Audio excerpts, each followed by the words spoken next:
But साहब ये बताएं कि मुस्लिम लीग नवाज़ और पीपल्स पार्टी ने जो ये हॉर्स ट्रेडिंग शुरू की है, पैसे की सियासत शुरू की है, इसकी क्या हकीकत है? क्या वाकई अरकान पार्लियामेंट को 20-20 करोड़ दिए जा रहे हैं? देखें, जो बड़ा अच्छा सवाल आपने किया है और ये इसलिए अहम सवाल है कि ये तासुर दिया जाता है कि शायद जो पाकिस्तान की सियासत है ना, इसमें पैसा चलता है सेनेट के इलेक्शन में या जब अदम-ए-एतमाद या इस तरह का कोई मौका होता है। हकीकत ये है कि पाकिस्तान की सारी सियासत इस वक्त उसका जो दारोमदार है वो पैसे पे है। पाकिस्तान की पूरी इंतखाबी जो सियासत है ना, ये सारी की सारी पैसे के ज़ोर पे चलती है। आप इसको छोड़ दें, इलेक्शंस को छोड़ दें, कितना पैसा चलता है इलेक्शंस में। जो पार्टियां ओहदे देती हैं अब वो भी पैसे की बुनियाद पे ओहदे देती हैं, वो पीपल्स पार्टी हो, वो नून लीग हो, वो तहरीक इंसाफ हो। पहले बुनियाद होती थी नज़रियाती कमिटमेंट। पार्टियां ये देखती थी कि इस बंदे की वफ़ादारी कितनी है नज़रिए के साथ, असूलों के साथ, ये पार्टी के साथ कितना वफ़ादार है, इसने कितनी कुर्बानियाँ दी हैं, ठीक है, और ये इसके अंदर कितनी सलाहियत है आगे बढ़ने की ना, इसकी बुनियाद पे पार्टी का ओहदा दिया जाता था। अब पूछा जाता है कि आप पार्टी को कितना फ़ंड दे सकते हैं। आप अगर जलसा कराना हो तो कोई 5-7 करोड़ लगा सकते हैं। आपने अगर इलेक्शन लड़ना है, टिकट अप्लाई करने आए हैं, तो आपके पास जेब में इलेक्शन पे लगाने के लिए पैसे कितने हैं। तो अब हालत ये हो गई है, हम ये जो जब ऐसा कोई क्राइसिस आता है, मौका आता है, तो हमें ये महसूस होता है या हम फिर रोना शुरू कर देते हैं कि जी पाकिस्तान की सियासत में पैसा आ गया। भाई पैसा इस अदम-ए-एतमाद की वजह से नहीं आया है। ये 2018 के इलेक्शन में Tehreek Insaf, peoples party, PMLN के उम्मीदवारों ने अपने हलकों में कितने कितने पैसे खर्च किए हैं। क्या कभी किसी पार्टी लीडर ने पूछा है अपने लोगों से? क्या उनको पता नहीं है कि ये 15-15, 20-20, 30-30 करोड़ रुपया लगा के आए हैं? और ये तजारत, सियासत आज तजारत नहीं बनी है। सियासत कारोबार पाकिस्तान में 30-40 साल से बनी हुई है। और हमने ये जब ये छोटा सा पौधा था ना, तो हमने उस वक्त इस पौधे को तल्फ नहीं किया। हमने इसकी नशोनुमा की, इसमें खाद डाली, इसको पानी दिया, अब ये तनावर दरख्त बन गया है। अब लोग पैसा लगाते हैं इलेक्शन में, सियासत पे, और उससे पैसा कमाते हैं।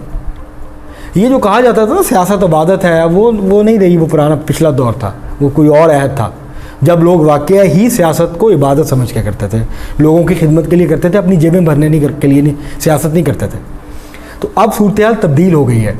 ये सिर्फ अरकान असम्बली जो करोड़ों रुपया लगा के आते हैं इलेक्शन में, वोट ख़रीदते हैं, लोगों को खाना खिलाते हैं 3 महीने, दफ्तर खोलते हैं, दफ्तरों के पैसे देते हैं, कुर्सियों के पैसे देते हैं, मुख्तलिफ़ तरह की लालच देते हैं। तो क्या ये बंद नहीं होना चाहिए? अगर हम पैसे की सियासत के ख़िलाफ़ हैं तो फिर इलेक्शन लड़ने के लिए पैसा क्यों लगता है? हमें वहाँ सदेबाब करना चाहिए। देखें ना, ये अभी लोकल गवर्नमेंट के इलेक्शन होते हैं। एक जो चेयरमैन यूनियन काउंसिल का इलेक्शन है ना, वो इतना महंगा हो गया कि 1 से 2 करोड़ रुपया लगता है अगर कोई संजीदगी से इलेक्शन लड़े। MPA के इलेक्शन के लिए आपको 5 से 7 करोड़ रुपया चाहिए। आपको 15 से 20 करोड़ रुपया चाहिए कौमी असम्बली के इलेक्शन के लिए। मैं ये क्यों कह रहा हूँ? पहले पार्टियाँ इलेक्शन लड़ती थी, पार्टी का टिकट मिलता था जिसको, वहाँ पार्टी के नीचे तंजीम होती थी, पोलिंग एजेंट भी पार्टी के वर्कर बैठते थे, पैसे नहीं लेते थे। जो खाना होता था ना पोलिंग स्टेशन पे, वो उम्मीदवार नहीं देते थे, वो मकामी तंजीमें पैसे इकट्ठे करके वहाँ से खाना लेके आती थी। अब ये सारा काम, दफ्तर जो है वो पार्टी के अपने होते थे, वहाँ पे वो इंतखाबी दफ्तर बन जाते थे उस उम्मीदवार के। अब इलेक्शन उम्मीदवार लड़ते हैं, पार्टी नहीं लड़ती। टिकट मिल जाता है, उम्मीदवार से कहा जाता है जाओ इलेक्शन लड़ो जाके। वो जब पोलिंग एजेंट से लेके अपने इंतखाबी दफातर तक, देखें ना, 200, 250 से 260, 240 से लेके 270, 280 तक पोलिंग स्टेशन होते हैं एक कौमी असम्बली के हल्के में। आपने हर जो पोलिंग स्टेशन है, आपने 2 से 3 पोलिंग एजेंट वहाँ बिठाने होते हैं। आपने बाहर टेंट लगाना होता है, कैंप लगाना होता है। अब ये सारा काम पार्टियां पैसे दे के उम्मीदवार करवाते हैं। पहले ये खुद करते थे, वॉलंटियरली करते थे लोग, रज़ाकाराना तौर पे, इसलिए इलेक्शन में पैसा कम लगता था। तो जो लोग जितना पैसा इलेक्शन में लगा के असेंबलियों में आएंगे, वो उतना ही ज़्यादा पैसा कमाने की कोशिश क्यों नहीं करेंगे? ठीक है ना, उसको कोई वो स्वाब के लिए तो सियासत नहीं कर रहा ना, जो 20 या 30 करोड़ रुपया लगा के MNA बना है किसी भी पार्टी का। तो इसलिए ये कहना कि अब अचानक कोई पाकिस्तान के सियासत में पैसा आ गया, ऐसा नहीं है। क्या तहरीक इंसाफ अरबों रुपया इकट्ठा नहीं करती इलेक्शन कैंपेन के लिए, इश्तिहारों के लिए? अपोजिशन की पार्टियां भी करती हैं। इसके अंदर देखिए सिर्फ पैसा इन्वॉल्व नहीं होता, इसके अंदर सियासी मफादात भी इन्वॉल्व होते हैं। ये बहुत सारे जो अरकान आए हैं, अब ये पीटीआई के टिकट पे जीते ही नहीं थे इलेक्शन में, 2018 के ये आज़ाद जीत के आए थे, बाद में पीटीआई में शामिल हुए और ये तहरीक इंसाफ के, पीपल्स पार्टी के, नून लीग के उम्मीदवारों को हरा के आए थे, आज़ाद उम्मीदवार। और ये अगर ये नहीं मिलते तो तहरीक इंसाफ की हुकूमत नहीं बनती। अब उन्होंने अगले इलेक्शन पे उनकी नज़र है, उनका शिकवा क्या है, वो कहते क्या हैं, वो क्या आए थे कि हमें तरक्याती फ़ंड मिलेगा, हम उसमें से कुछ काम कराएंगे, कुछ अपने जो खसारे हैं वो पूरे करेंगे। उनको उस तरह से काम नहीं हुआ, उनके हलकों में उनको नौकरियां नहीं मिली, वो काम नहीं हुआ जो कि एमएनएस करवाते हैं और फिर वोट लेते हैं अगला। अब उन्होंने इलेक्शन में जाना है 6 महीने बाद या साल बाद, तो वो किस बुनियाद पर इलेक्शन में जाएंगे? लोग तो उनसे पूछेंगे आपने क्या किया हमारे लिए। तो इस वजह से इसके अंदर बहुत सारे फैक्टर्स होते हैं। और देखें ना, नूर आलम खान जैसे हैं, जैसे और लोग हैं, वो तहरीक इंसाफ की हुकूमत की पॉलिसियों पे आज तनकीद नहीं कर रहे हैं, वो 3 साल से कर रहे हैं। नूर आलम खान ने क्या नहीं कहा अपनी हुकूमत को असेंबली के फ्लोर पे खड़े होकर, किस किस्म की उसने तनकीद की हुकूमत के ऊपर, हुकूमत को मशवरे दिए कि आप ये ना करें, आप ये हमारे मसाइल हल करें। हुकूमत ने कोई दिल संजीदगी नहीं दिखाई। और उल्टा जो लोग तनकीद करते थे, वज़ीर आज़म उसके बाद उनको मिलना ही पसंद नहीं करते थे, जिसकी वजह से बहुत सारे अरकान के दरमियान और वज़ीर आज़म के दरमियान दूरियाँ बढ़ी और फिर पीटीआई के अंदर ग्रुपिंग शुरू हो गई। और ये ग्रुपिंग जो है उसका फ़ायदा उनको पता है अपोजिशन को, वो भी तो उसी असेंबली में बैठते हैं ना, एक दूसरे से मिलते हैं। इनकी लड़ाइयाँ टीवी टॉक शोज़ पे होती हैं सिर्फ, या असेंबली में दिखाने के लिए अपने लीडरों को। उसके बाद ये पार्लियामेंट लॉजेस में आप वहाँ, या जो इस्लामाबाद की मार्केट है एक, वहाँ पे कॉफ़ी हाउसेज हैं 2-3 ना, वहाँ आपको इकट्ठे बैठे हुए नज़र आएंगे एक टेबल पे डिस्कशंस करते हुए, सब एक दूसरे को बताते हैं क्या हो रहा है।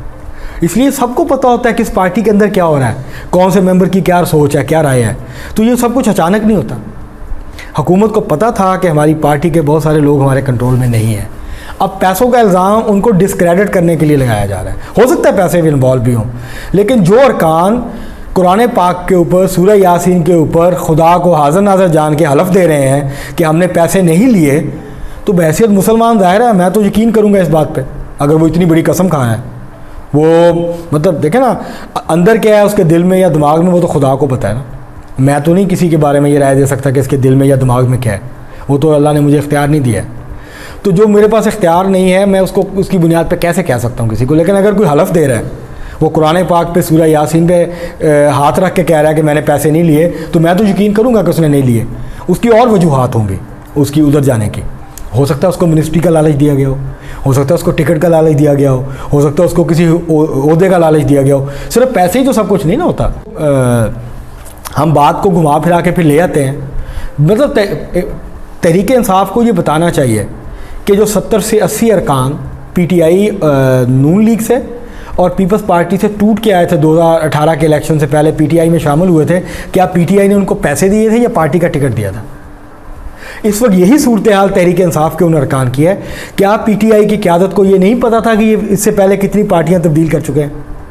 क्या पीटीआई की क़यादत को ये नहीं पता था कि ये 80 अरकान से 100 अरकान ऐसे हैं पाकिस्तान में, ये कभी 2 इलेक्शन एक पार्टी के टिकट पे नहीं लड़ते।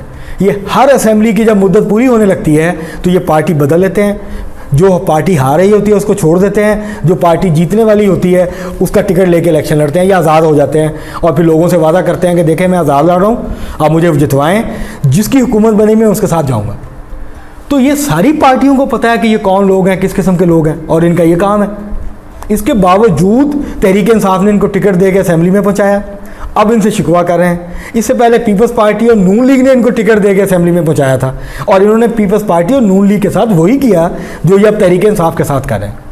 और कल जब इलेक्शन होंगे 4 साल या 5 अगले इलेक्शन होंगे तो हो सकता है पीपल्स पार्टी और नून लीग फिर इल्ज़ाम लगा रही है इनके ऊपर कि जी फ़लाँ पार्टी ने इनको ख़रीद लिया है या इस्टेब्लिशमेंट ने इनके ऊपर दबाव डाला है। और ये हमारे खित्ते की जो सियासत है ना, देखें सिर्फ पाकिस्तान का इशू नहीं है।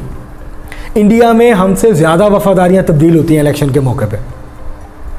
वहाँ अभी जो बीजेपी जीत गई है इलेक्शन, अभी जो उत्तर प्रदेश में इलेक्शन हुए हैं सूबाई असेंबली के, 40% जो पिछली असेंबली में इलेक्ट हुए थे बीजेपी की टिकट पे, उन 40% उम्मीदवारों ने बीजेपी की टिकट पे इलेक्शन नहीं लड़ा।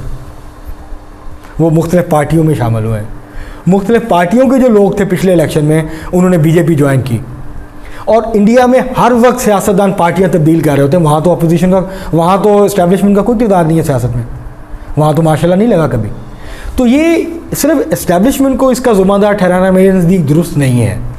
जो सियासतदानों के अपने ज़ाती मफादात हैं वो उनको जहन में रख के हुए फ़ैसले करते हैं, उसके अंदर इस्टेब्लिशमेंट का किरदार भी होता है, लेकिन इनके अंदर इनकी अपनी ख्वाहिशात, इनकी अपनी जो मफादात हैं उसका किरदार भी होता है, उसको हमें नज़रअंदाज नहीं करना चाहिए। और इसके अंदर जो पैसे की लेन देन होती है, पैसे की लेन देन होती भी है और प्रोपेगेंडा भी होता है। अगर तो पैसे लिए हैं किसी ने, उसकी वीडियो बन गई होगी, वो 6 महीने या साल बाद सामने आ जाएगी। और अगर पैसे उन्होंने नहीं लिए हैं, टिकट के वादे पे गए हैं या किसी ओहदे के वादे पे गए हैं, तो ज़ाहिर है उसका तो कोई सबूत किसी के पास हो नहीं सकता।